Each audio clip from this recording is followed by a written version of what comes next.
اعوذ باللہ من الشیطان الرجیم بسم اللہ الرحمن الرحیم۔ Audio number 146۔ آپ صلی اللہ علیہ وسلم کی دعوت کامیاب ہوئی۔ 9 ہجری تک پورے عرب کا ماحول ایک دم بدل گیا تھا۔ یہی وہ سال ہے یعنی 9 ہجری جس میں مسلمانوں نے اسلامی شریعت کے حساب سے حج کیا، ساتھ ہی ساتھ مشرکوں نے بھی اپنے حساب سے حج کیا۔ سن 9 ہجری کا حج وہ حج ہے جس میں کہ مسلمان بھی شامل تھے اور مشرک بھی شامل تھے۔ اسی سال ابو بکر رضی اللہ عنہ کو امیر حج بنا کر بھیجا گیا تھا۔ جب ابو بکر رضی اللہ عنہ کا قافلہ روانہ ہو گیا تو سورۃ توبہ کی آیات نازل ہوئیں۔ نبی اکرم صلی اللہ علیہ وسلم نے علی رضی اللہ عنہ کے ہاتھ فوراً ابو بکر رضی اللہ عنہ کو پیغام بھجوایا اور علی رضی اللہ عنہ سے کہا کہ تم اعلان کر دینا کہ اس سال کے بعد اب کوئی مشرک حج نہیں کر سکے گا اور نہ ہی کوئی عریاں طواف کر سکے گا۔ جاہلیت کے تمام رسم و رواج کا اب خاتمہ کر دیا گیا ہے۔ یہ اعلان جزیرۃ العرب سے بت پرستی کے خاتمے کا اعلان تھا۔ 9 ہجری اور 10 ہجری میں مدینہ آنے والے وفود کا تانتا سبت گیا تھا۔ لوگ اللہ کے دین میں فوج در فوج داخل ہو رہے تھے۔ 9 ہجری میں یمن کی جانب سے نجران کے علاقے سے عیسائیوں کا وفد بھی آیا، نبی اکرم صلی اللہ علیہ وسلم سے ملاقات کی۔ یہ 60 افراد پر مشتمل ایک ڈیلیگیشن تھا۔ اس موقع پر سورۃ آل عمران کی آیات 59 سے 61 تک نازل ہوئیں۔ پھر ان سے جزیہ پر صلح ہو گئی۔ کہا جاتا ہے کہ ان کے اندر اسلام پھیلنا شروع ہو گیا۔ اسی سال مسیلمہ کذاب 17 افراد کے ساتھ حاضر ہوا اور اسلام قبول کیا۔ نبی اکرم صلی اللہ علیہ وسلم نے اس شخص میں شر محسوس کیا۔ اس سے پہلے آپ نے خواب دیکھا تھا کہ زمین کے خزانے آپ کے پاس لا کر رکھ دیے گئے ہیں اور ان میں 2 سونے کے کنگن ہیں جو آپ کے اوپر گرے آ کر، اور اس کی وجہ سے آپ کو رنج ہوا اور وہ کنگن آپ کو بہت برے لگے، سونے کے وہ دونوں کنگن، اور آپ پر وحی کی گئی کہ آپ ان کو پھونک دیجئے۔ خواب میں ہی وحی کی گئی کہ آپ ان کو پھونک دیجئے۔ آپ صلی اللہ علیہ وسلم نے پھونکا تو وہ اڑ گئے۔ اس کی تعبیر آپ صلی اللہ علیہ وسلم نے یہ فرمائی کہ میرے بعد 2 کذاب نکلیں گے، یعنی 2 جھوٹے نکلیں گے۔ ایک تھا مسیلمہ اور دوسرا تھا اسود عنسی۔ یہ 2 جھوٹے نبوت کے دعوے دار نکلے۔ مسیلمہ آپ صلی اللہ علیہ وسلم کے پاس آیا اور اس نے اسلام قبول کیا، واپس یمامہ چلا گیا۔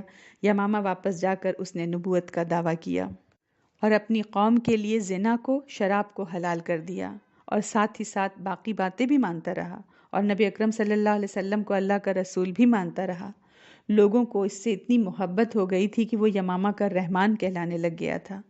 نبی اکرم صلی اللہ علیہ وسلم کو اس نے خط لکھا کہ مجھے اس کام میں آپ کے ساتھ شریک کر دیا گیا ہے، آدھی حکومت ہمارے لیے ہے اور آدھی قریش کے لیے۔ اس کے 2 قاصد نبی اکرم صلی اللہ علیہ وسلم کے پاس اس کا یہ خط لے کر آئے۔ آپ صلی اللہ علیہ وسلم کے پوچھنے پر ان دونوں نے کہا ہم گواہی دیتے ہیں کہ مسیلمہ اللہ کا رسول ہے۔ نبی اکرم صلی اللہ علیہ وسلم نے فرمایا میں اللہ اور اس کے رسول پر ایمان لایا، اگر میں کسی قاصد کو قتل کرتا تو تم دونوں کو قتل کروا دیتا۔ ابو بکر رضی اللہ عنہ کی خلافت میں مسیلمہ سے جنگ ہوئی اور وہ مارا گیا، اور دوسرا نبوت کا دعوے دار اسود عنسی نبی اکرم صلی اللہ علیہ وسلم کی وفات سے 1 دن پہلے ہی قتل کر دیا گیا۔ اس نے یمن میں فساد برپا کر رکھا تھا۔ آپ صلی اللہ علیہ وسلم کے پاس اس کے قتل ہو جانے کی وحی آئی تو آپ صلی اللہ علیہ وسلم نے صحابہ کرام رضی اللہ عنہم کو اس کی خبر دی۔ اسی طرح 10 ہجری میں بھی مختلف وفود آتے رہے، نبی اکرم صلی اللہ علیہ وسلم کے ہاتھوں پر بیعت کرتے رہے۔ ان وفود کے پے در پے آنے سے یہ لگتا ہے کہ اس وقت اسلامی دعوت کو کس قدر فروغ حاصل ہو چکا تھا اور اہل عرب مدینہ کو کتنی قدر اور تعظیم کی نگاہ سے دیکھتے تھے۔ در حقیقت مدینہ جزیرۃ العرب کا دارالحکومت بن چکا تھا۔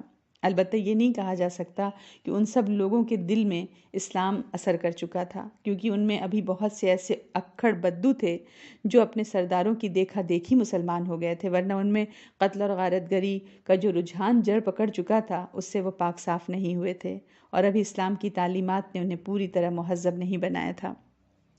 جہاں تک مکہ، مدینہ، ثقیف، یمن اور بحرین کے بہت سے شہری باشندوں کا تعلق ہے تو ان کے اندر اسلام پختہ ہو گیا تھا، اور انہی میں سے بڑے بڑے صحابہ کی ایک مخلص جماعت سامنے آئی۔ یعنی ہم دیکھ رہے ہیں کہ اسلام کا ننھا منھا سا پودا اللہ کے فضل سے تناور اور مضبوط درخت بن چکا تھا۔ وہ جو مخالفت کی آندھیاں تھیں، جو تنقید کے طوفان تھے، دشمنی کے طوفان جو چاروں طرف سے امڑے چلے آ رہے تھے، سب ایک ایک کر کے اللہ کے فضل سے ٹھنڈے پڑتے چلے گئے۔ ہر طرف سے لوگ اسلام کے اس خوبصورت تناور درخت کے سائے میں پناہ لینے کے لیے آ رہے تھے۔ آپ صلی اللہ علیہ وسلم کا مشن مکمل ہو رہا تھا۔ آپ صلی اللہ علیہ وسلم کی ذمہ داری پوری ہو رہی تھی جو آپ صلی اللہ علیہ وسلم کے کندھوں پر ڈالی گئی تھی۔ یا ایھا المدثر قم کے حکم کے ساتھ ہی آپ جو کھڑے ہوئے تو 23 سال تک کھڑے ہی رہے اور اپنے کندھے پر اس روئے زمین کی سب سے بڑی ذمہ داری، سب سے بڑی امانت کا بوجھ اٹھائے مسلسل کھڑے رہے۔ سارے عقیدے کا بوجھ، ساری انسانیت کا بوجھ، لوگوں کی ضمیروں کو جھنجھوڑنے کا بوجھ، دعوت اللہ میں جمے رہے، ایک کے بعد ایک مارکوں میں مصروف رہے۔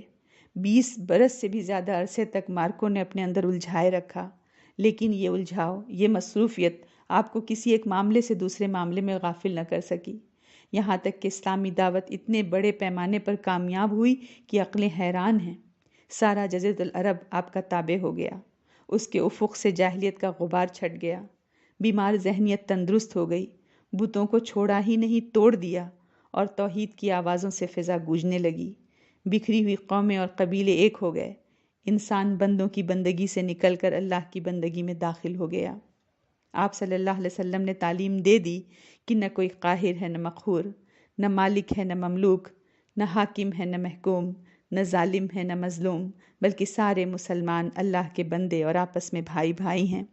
اللہ تعالیٰ نے لوگوں سے جاہلیت کا غرور اور باپ دادا پر فخر کا خاتمہ کر دیا۔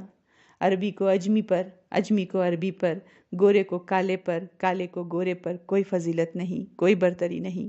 برتری کا معیار صرف تقویٰ ہے، ورنہ سارے لوگ آدم کی اولاد ہیں اور آدم مٹی سے تھے۔